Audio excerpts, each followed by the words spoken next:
தான் இரட்டை நிலைப்பாடு.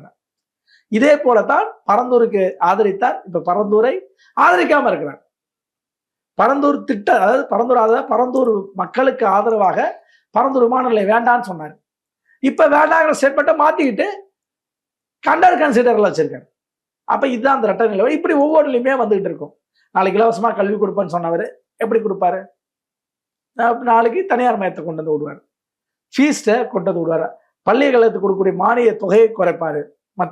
மத்திய அரசாங்கத்தின் பங்கு, மாநில அரசாங்கத்தின் பங்கு, மாநில அரசாங்கத்தின் பங்கை கொடுக்கறத குறைப்பார். இப்படி ஒவ்வொன்றுமே தனியார் மையத்தை நோக்கி நகரும் என்பது இந்த ஒரு மாதத்தில் அவர்கள் செயல்படுற செயல்பாடுகள் தெரியுது. அதுதான் நான் இரட்டை நிலைப்பாடு. தேர்தலுக்கு முன்பாக வேறு, அரசியல் கட்சியாக வேறு, ஆனால் ஆட்சி அதிகாரத்துக்கு வந்த பிறகு அரசாக விஜய் அவர்கள் செய்வது அது இரட்டை நிலைப்பாடாக இருக்கிறது அப்படிங்கிற கொஞ்சம் கால அவகாசம் நம்ம கொடுக்கணும் இல்லைங்களா சார்? அவங்க கொஞ்சம் பிக்கப் ஆயிட்டு அதை ஃபாலோ பண்றதுக்கு எதுக்குங்க கால அவகாசம்? நம்ம எது கால அவகாசம்? இப்ப புதுசா என்ட்ரி இல்ல, அதான் நான் சொல்றேன். அதை பத்தி தான் சொல்ல வரேன். என்னன்னா, எதுக்கு கால அவகாசம்? ஒரு கட்சி வந்துட்டீங்க, கட்சி வர்றதுக்கு முன்னாடி நீங்க ஒரு ஆட்சி அதிகாரத்துக்கு போறீங்க, ஆட்சி அதில் உட்காந்துறீங்க, உட்கார்ந்ததுக்கு அப்புறம் இங்க ஒரு அரசு இருக்குது, அரசு அதிகாரிகள் இருந்துகிட்டு தான் இருக்கிறாங்க. வந்திருக்க அமைச்சர் தான் வேற, எம்எல்ஏ தான் வேற.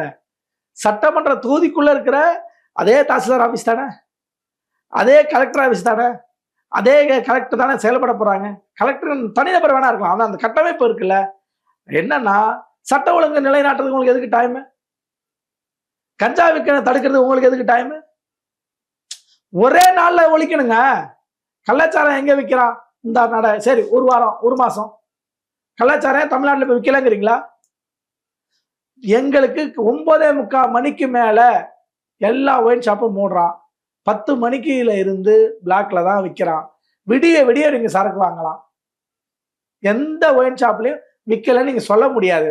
எங்கேயாவது அங்கொன்னு இங்கொன்னு விற்காம இருக்கலாம், அதுவும் சில நாட்கள் தான். பெரும்பான்மை எல்லா ஒயின் ஷாப்லயும் இருக்கிற பார்கள் பிளாக்ல விற்கிறதா தொழிலாவே வச்சிருக்கிறாங்க. தடுத்துட முடியுமா? தடுத்து நிறுத்திடுவீங்களா? ஆக இதுக்கெல்லாம் எதுக்கு டைம்?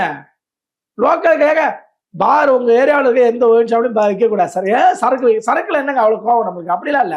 குடிகாரன் அடுத்து கொலையை நோக்கி நகர்றான், அடுத்து கற்பழிப்பை நோக்கி நகர்றான். எல்லா தவறுகளையும் பண்ணுகிற முதல் பிறப்பிடமா எங்க இருக்கு? கஞ்சாவும் மது போதையும் இருக்கு. அதனாலதான் அதை மாதிரி நிறுத்த சொல்றோம். அது இப்ப இதையெல்லாம் கட்டுப்படுத்தாம எப்படி நீங்க சரியான சட்ட ஒழுங்கு? சரியான சட்ட ஒழுங்குக்கும் ஆட்சிக்கும் மாற்றத்துக்கு என்ன வித்தியாசம்? வந்தவொடனே உத்தரவு போடுங்க, அவங்க சுதந்திரத்தை கொடுங்க. தமிழ்நாடு காவல்துறை திறமையான காவல்துறைங்க.